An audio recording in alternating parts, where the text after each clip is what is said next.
Stephen A. King here. Welcome to King's Justice. 292 people were arrested by the LAPD during the evacuation of Occupy LA early Wednesday morning. Of the 292 people arrested during the Occupy LA, only 19 of them had criminal charges brought against them. What happened to the other 273 people? Good question. They were released with no criminal charges being brought.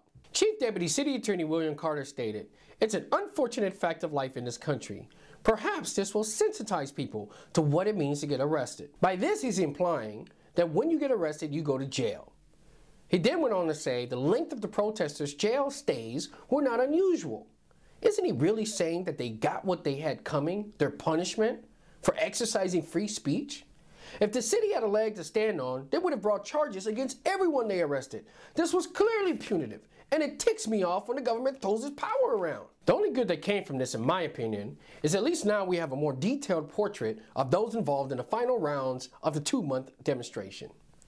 The arrest records show that the median age of the group is 26, and men outnumber women nearly 3 to 1. Of the 19 protesters against whom criminal charges were brought against, most were released without bail after appearing before Los Angeles County Superior Court judges.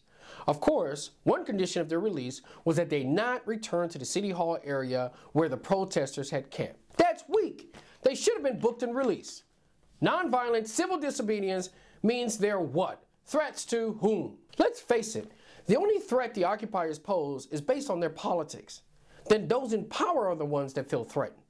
If they can't peacefully assemble and redress grievances to their government on public property, then where? I don't think our founding fathers wrote in the Constitution the right to assemble so long as you don't damage the grass. Other than punishment for free speech, the only other reason I can imagine holding the protesters that long is to have a judge order them not to return to the location of their protests. What is even more appalling is some of the protesters were being denied access to their attorneys during the 48 hours they were being held.